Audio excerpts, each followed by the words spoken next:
All India Radio presents Morning News.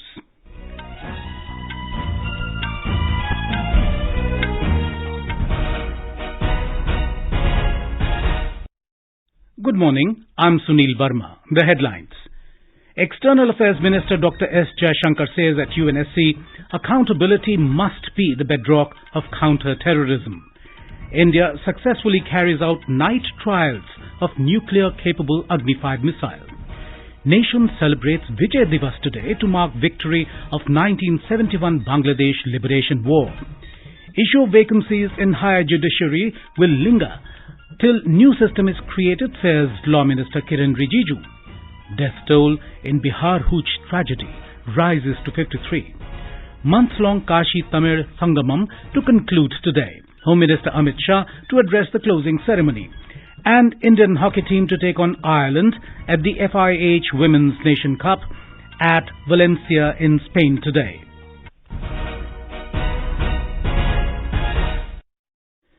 External Affairs Minister Dr. S. Jaishankar has said the world cannot let another 9/11 of New York or 26/11 of Mumbai happen again. He said this while speaking during UN Security Council briefing on threats to international peace and security caused by terrorist acts, global counter-terrorism approach, principles and the way forward in New York last night. Dr. Jaishankar said the world must overcome political differences and manifest a zero-tolerance approach to tackle terrorism. He stressed that no individual state should endeavor to seek political gain from terrorism. Dr. Jaishankar said accountability must be the bedrock of counter-terrorism.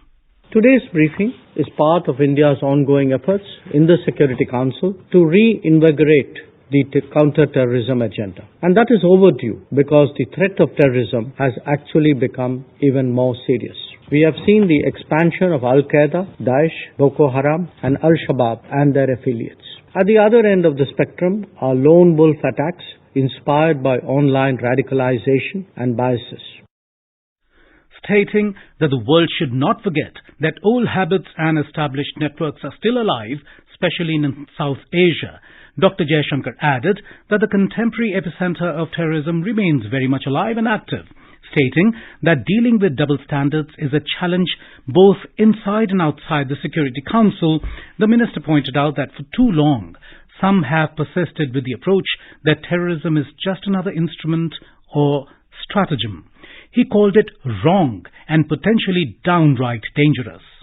Addressing double standards in countering terrorism, leading to concerns of politicization. Uniform criteria are not applied to sanctioning and prosecuting terrorists. It would seem sometimes that the ownership of terrorism is more important than its actual perpetration or its consequences.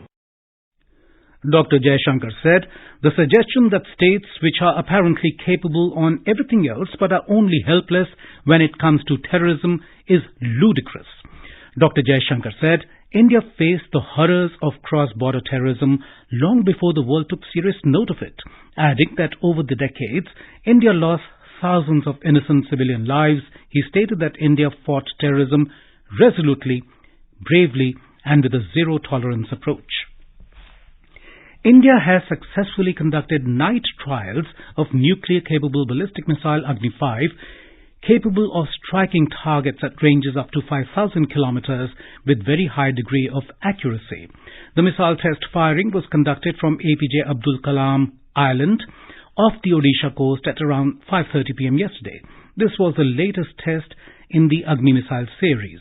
According to defense sources, the test was carried out to validate new technologies and equipment on the missile that are now lighter than before. Indian Space Research Organization ISRO successfully launched 177 foreign satellites belonging to 19 countries through its commercial arm in the last 5 years. These countries include Australia, Brazil, France, Israel, Japan, Malaysia, Singapore, the United Kingdom and the USA. Atomic Energy and Space Minister Dr. Jitendra Singh said this in a written reply in the Rajya Sabha yesterday. Dr. Singh informed that foreign exchange generated through launching of these satellites is approximately $94 million. He said the government has taken several steps to strengthen the space program and take it to greater heights. The nation is celebrating Vijay Diwas today to commemorate India's victory over Pakistan in 1971 Bangladesh Liberation War. On this day, the sacrifice of war heroes is remembered and rich tributes are being paid to them. On the 16th of December in 1971, the chief of the Pakistani forces, General Amir Abdullah Khan Niazi, along with 93,000 troops, had surrendered unconditionally to the Allied forces led by Lieutenant General Jagjit Singh Arora in Dhaka after their defeat. The end of the war resulted in the freedom of Bangladesh. President Draupadi Murmu, Prime Minister Narendra Modi, Defence Minister Rajnath Singh and Army Chief General Manoj Pandey attended the at-home reception at Army House on the eve of Vijay Diwas. Prime Minister Modi, along with Rajnath Singh, also visited an exhibition on the occasion of Vijay Diwas in Delhi. The Prime Minister said, India will never forget the valour of our armed forces that led to the win in the 1971 war. Union Law Minister Kiren Rijiju has said strong measures are being taken to reduce the pendency of cases in the courts in the country, which is going to touch 5 crore. In reply to supplementaries during question hour in the Rajya Sabha yesterday, the Law Minister said the reason behind the pendency is the issue of appointment of judges in Supreme Court and High Courts. सरकार की तरफ से पूरी ताकत, पूरी योजना के तहत हम पेंडेंसी को कम करने के लिए कई कदम उठाए हैं. इस वक्त वैकेंसी को भरने के लिए सरकार के पास बहुत सीमित अधिकार है. जो कॉलेजियम नाम तय करके यहाँ भेजते हैं, उसके अलावा सरकार के पास कोई अधिकार नहीं है कि जजों का अपॉइंटमेंट के लिए हम नए नाम ढूंढें. हम बार-बार चीफ जस्टिस हाई कोर्ट के और सुप्रीम कोर्ट के चीफ जस्टिस को हम निजी तौर पर भी कहते हैं और लिखित तौर पर भी हमने कहा है कि जजेस का जो वैकेंसी है उसको भरने के लिए तुरंत नाम भेजा जाए. Mr. Rijiju added, until the new system of appointment of judges is adopted, the issue of pendency of cases would keep coming. On the National Judicial Appointments Commission, which was struck down by the Supreme Court in 2015, the minister said several retired judges and legal luminaries have expressed their opinion that rejection of the NJAC by the Apex Court was not a right decision. This is All India Radio giving you the news. For quick news updates round the clock, follow us on our Twitter handle at AIR News Alerts. The month-long Kashi Tamil Sangamam in Varanasi, Uttar Pradesh will conclude today. Union Home Minister Amit Shah will be present as the chief guest at the closing ceremony to be held at Banaras Hindu University. Chief Minister Yogi Adityanath, Governor of Tamil Nadu R.N. Ravi, Union Minister of Education Dr. Dharmendra Pradhan, Minister of Tourism and Culture G. Kishan Reddy and Minister of State for Information and Broadcasting Dr. L. Murugan will also attend the function. Our correspondent has filed this report. Prime Minister Narendra Modi inaugurated the Kashi Tamil Sangamam on 19th of the last month to give a boost to the age-old relationship between India's two ancient cultures, Kashi and Tamil Nadu. During the last 1 month, around 2,500 people from Tamil Nadu have visited Kashi and got to know about the art and culture, traditions, lifestyle and language of the Kashi and vice versa. During the celebration of Kashi Tamil Sangamam, a cultural show was being held daily in the evening in Banaras Hindu University, in which artists from Tamil Nadu and Uttar Pradesh displayed their art and culture, music and folk dances. Aditi Shukla, AIR News, Gorakhpur. The registration process for Joint Entrance Examination Main 2023 has started. Candidates can apply online through the official site of National Testing Agency JEE at jeemain.nta.nic.in. It will close on the 12th of next month. The JEE Main comprises 2 papers. The first session is in January and the second session is in April 2023. It will be conducted in 13 languages: Hindi, English, Urdu, Tamil, Telugu, Kannada, Malayalam, Assamese, Bengali, Gujarati, Marathi, Odia and Punjabi. The examination will be conducted on the 24th, 25th, 27th, 28th, 29th, 30th and 31st of next month. In Bihar, the death toll in the hooch tragedy in Saran district has risen to 53 as 13 more people have died. A maximum of 24 deaths have been reported from Mashrak block, while the remaining 27 casualties have been reported from Isuapur, Amnor and Marhora areas of the district. Our correspondent reports that casualties are likely to rise as 12 more people are still undergoing treatment at various hospitals, with 5 of them being in serious condition. Some people have also lost their eyesight. Saran District Magistrate Rajesh Meena said 4 suppliers, including 123 persons, have been arrested so far. Bihar government has constituted a special investigation team, SIT, to probe the incident.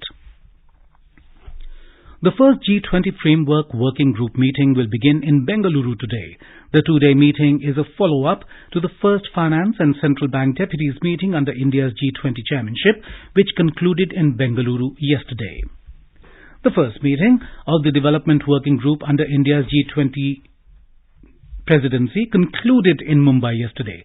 The final day's deliberations focused on harnessing data for development and collective action on climate change. In Sri Lanka, Chief of Naval Staff Admiral R. Harikumar reviewed the commissioning parade at the Naval and Maritime Academy at Trincomalee. It has been 3 years since the Indian Navy Chief attended a commissioning parade at the Academy. More from our correspondent. The visit of Chief of Naval Staff, which is a part of defence cooperation between the two countries, saw a new chapter in India's efforts in ensuring safer Indian Ocean region. Today, the Indian Naval Chief will be interacting with the team of Dornier aircraft, which India had provided to the island nation. Earlier yesterday, the Indian Navy Chief reached Trincomalee, where he was the chief guest at the Naval and Maritime Academy's commissioning parade. He also paid obeisance at the Temple of Sacred Tooth Relic at Kandy. During the visit, Admiral Harikumar had met the Sri Lankan leadership and discussed ways to further strengthen maritime cooperation. Ahmed Muin Faruqi for All India Radio News from Colombo.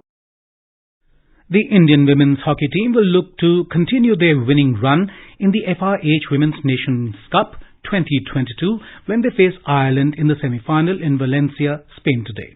In the other semi-final, Spain will face Japan.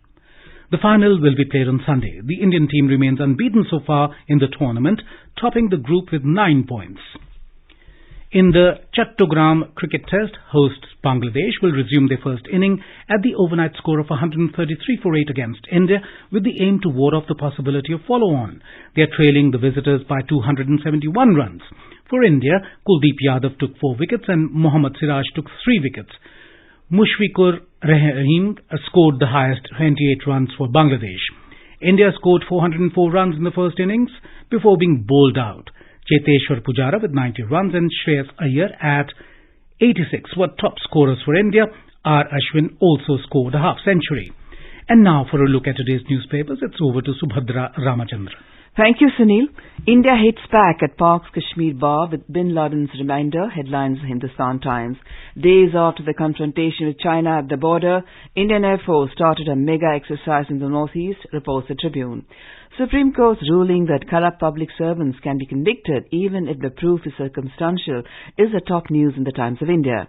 In a first such survey, an expert group under National Medical Commission has found that the median fee in deemed universities is 21 lakh rupees a year, almost double of that in private medical colleges at 11.5 lakh rupees a year, reports the Indian Express. With the landing of the 36th and final fighter jet, the delivery of Rafales to the Indian Air Force is complete, writes a statesman. Tamil Nadu police has successfully stopped the auction of a stolen 15th or 16th century Nataraj idol by Christie's in France, reports the Hindu. And finally, Rishi Raj Popat, a PhD student in the United Kingdom, has solved a 2,500-year-old Sanskrit puzzle, reports the Pioneer. The scholar made the breakthrough by decoding a rule taught by Panini. With that, it's back to you, Sunil. Thank you, Subhadra. And now, before we end the bulletin, the headlines once again.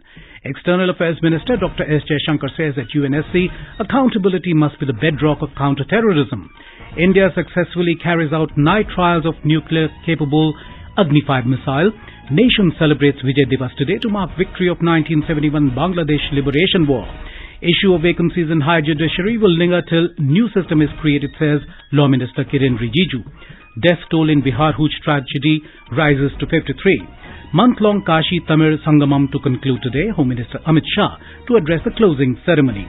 And Indian hockey team to take on Ireland at the FIH Women's Nations Cup at Valencia in Spain today. And with that, we end the morning news. Have a nice day.